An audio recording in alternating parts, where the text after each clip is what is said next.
माँ का क्या होता है जीवन में। अब अपनी धुंधुकारी की जो माँ थी, जिन्होंने जैसा कर्म किया आज फल भोगना पड़ता है। क्या होता है कि उनके जो धुंधुकारी है वो अपनी माँ को मारने लग जाता है। माँ बड़ी दुखी हो जाती है। एक दिन रात का समय देख करके कुआं होता है और उस कुएं में जा गिरती है, माँ की मृत्यु हो जाती है।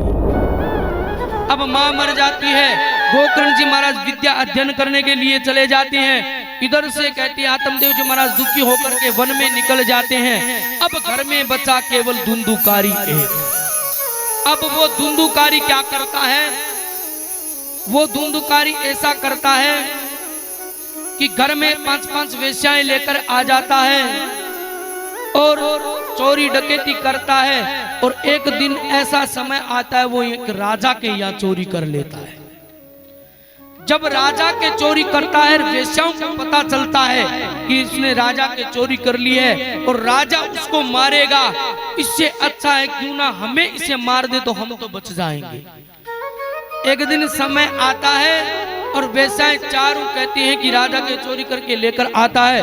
वो कहती हैं पांचों एक साथ उनको उनके ऊपर बैठती है और बैठ करके उनको मारती है। मारते मारते मारते मारते छाती पीटते पीटते पीटते पीटते धुंधुकारी मर जाता है। अब जैसा करोगा कर्म वैसा फल भोगना पड़ेगा।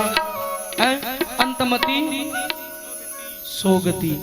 अब कर्म क्या किया है, चोरी की है, डकैती की है, लूटपाट की है। तो अब क्या होता है कि धुंधुकारी कुछ समय बीतने पर क्या बन जाता है, प्रेत बन जाता है।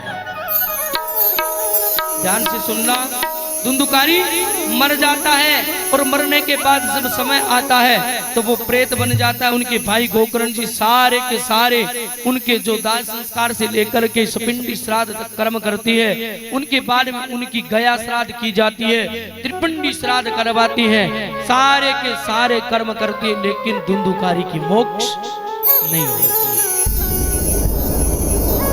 ध्यान से सुनना,